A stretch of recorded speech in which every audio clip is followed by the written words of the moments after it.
नाजरीन, जिस तरह जिनसी तस्कीन हासिल करने के गैर कुदरती तरीके इंसान की सेहत पर असर डालते हैं, उसी तरह मुबाशरत की ज्यादती भी सेहत पर बहुत बुरा असर डालती है।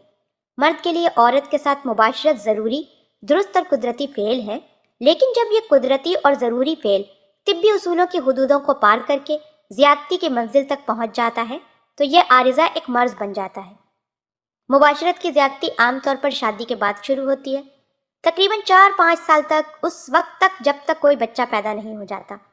शौहर और बीवी मुबाशरत को रोज़मर्रा का खुराक बना लेते हैं।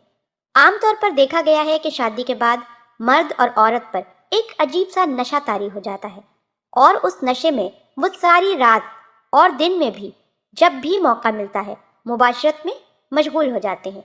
ये सब वो एक खुशगवार अज़दवाजी ज़िंदगी की लालच में करते हैं। कभी कभी तो मुबाशरत की तादाद इस कदर बढ़ जाती है कि उनके अज़ाए तनासुल में दर्द हो जाता है, फिर भी वो मुबाशरत से परहेज नहीं करते, और जब उनकी आंखें खुलती हैं तब तक बहुत देर हो चुकी होती है। तिब्बी नुक्ताए नज़र से मर्द और औरत में जिनसी ख्वाहिशात में काफ़ी फ़र्क है। एक महीने में तकरीबन 5 दिन तक औरत को हैज़ जारी रहता है। बाकी दिनों में औरत में जिनसी ख्वाहिश का वक्त सिर्फ एक बार ही आता है, जबकि मर्दों में हयाती कीड़े हर चौथे दिन तैयार हो जाते हैं। ये कीड़े औरत के मुकाबले में 7 गुना ज़्यादा तादाद में पैदा होते हैं। औरत और मर्द की जिनसी ज़िंदगी में ये फ़र्क बेहद नुमाया फ़र्क है, और इसीलिए मर्द में जिनसी इश्तियाल औरत की बनिस्बत ज़्यादा पैदा होता है। हफ्ते में 5 या 6 बार औरत को जिनसी तस्कीन के लिए इस्तेमाल करना इसके लिए मामूली बात हो जाती है। लेकिन कुछ लोग जिनसी जज्बा को गलत इस्तेमाल करके महज अय्याशी और हैवानियत को अपना शुआर बना लेते हैं। औरत की मजबूरी है कि वो मर्द के सामने हथियार डाल देती है, क्योंकि शादी के बाद शौहर ही उसके लिए सब कुछ बनकर रह जाता है। उसकी ज़िंदगी शौहर तक महदूद होकर रह जाती है। वो अपनी अज़दवाजी ज़िंदगी को खुशहाल और खुशगवार बनाना चाहती है, इसलिए शौहर को रोकती नहीं।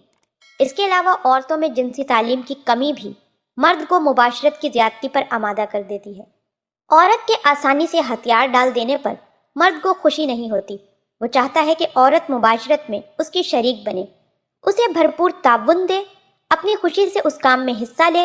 लेकिन औरत को इस बात का ख्याल ही नहीं होता। जिस तरह वो प्लेट में खाना लगाकर मर्द के सामने मेज़ पर रख देती है, उसी तरह बिस्तर पर लेटकर खुद को पेश कर देती है, गोया ये कह रही हो कि मेरी हैसियत एक बेजान शय से ज़्यादा नहीं है, तुम इसे अपनी मर्जी के मुताबिक इस्तेमाल कर सकते हो। मर्द औरत की जबरी रजामंदी नहीं चाहता। वो औरत की दिली ख्वाहिश और आरजू को भी हम आहंग करने की ख्वाहिशमंद होता है। लेकिन जब औरत की सर्द मोहरी को देखता है तो उसकी ख्वाहिश अधूरी रह जाती है। उसे वो लज्जत और तस्कीन हासिल नहीं हो पाती जो होनी चाहिए। इसका नतीजा ये होता है कि मर्द के दिल में औरत के लिए जो मोहब्बत होती है, नफरत में तब्दील हो जाती है। वो औरत से आहिस्ता आहिस्ता अलहदगी अख्तियार करने लगता है, और एक दिन ऐसा भी आता है जब उनका रिश्ता हमेशा हमेशा के लिए टूट जाता है। और इस तरह एक मामूली सी बात उनकी अज़दवाजी ज़िंदगी में जहर घोल देती है।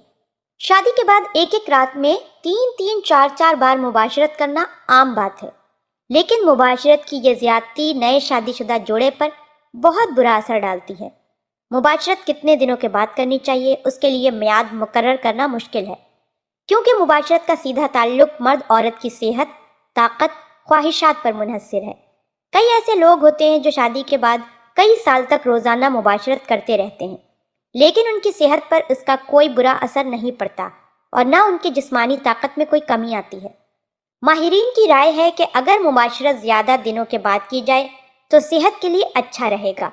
दरअसल मुबाशरत के मुतल्लिक हद और मियाद मर्द और औरत ही मुकर्रर कर सकते हैं। जब मुबाशरत के बाद उन्हें कमज़ोरी महसूस होने लगती है, जिनसी लज्जत हासिल होने के बजाय परेशानी, घबराहट होने लगती है, तो वो खुद ही मजबूर होकर कई कई दिनों के बाद मुबाशरत करने लगते हैं। अगर किसी मर्द को मुबाशरत के बाद थकन और कमज़ोरी महसूस हो और अगले दिन सुबह सोकर उठने के बाद जिस्म हल्का फुल्का ना हो और थकान की वजह से काम करने की हिम्मत ना रहे, तो समझ लेना चाहिए कि वो मुबाशरत की ज़्यादती का शिकार हो चुका है। आमतौर पर ऐसी सूरत में लोग ख्याल नहीं करते और लापरवाही बरतते हैं, लेकिन ये लापरवाही आगे चलकर बेहद नुकसान देती है। जैसे ही मर्द को मुबाशरत के बाद किसी किस्म की कमज़ोरी महसूस हो, इलाज करवाना चाहिए। مباشرت میں مرد کے جسم سے کافی تعداد میں مادہ نکل جاتا ہے، اور جب وہ زیادتی پر اتر آتا ہے تو مادہ بنانے والے خصیے کمزور پڑ جاتے ہیں، اور وہ اس قدر مادہ نہیں بنا پاتے جتنا کئی مرتبہ مباشرت کرنے کے لیے ضروری ہوتا ہے۔ جسم میں اس کی کمی اور مباشرت کی زیادتی کا اثر مرد کے دل و دماغ اور جگر پر پڑتا ہے، اور وہ بھی کمزور ہو جاتے ہیں۔ چہرے کی چمک، رونق ختم ہو جاتی ہے، اور چہرہ ہی نہیں، سارا جسم مرجھا جاتا ہے۔ جماع کی زیادتی کے شکار مریض کی سب سے بڑی خاصیت یہ ہے کہ وہ اپنے متعلق سب کچھ جاننے کے بعد بھی مباشرت سے پرہیز نہیں کرتا۔ اس پر مباشرت کا بھوت ہر وقت سوار رہنے لگتا ہے، جبکہ اسے مباشرت میں تھکان، ناکامیابی اور عورت کی جھڑکیوں کے علاوہ کچھ حاصل نہیں ہوتا۔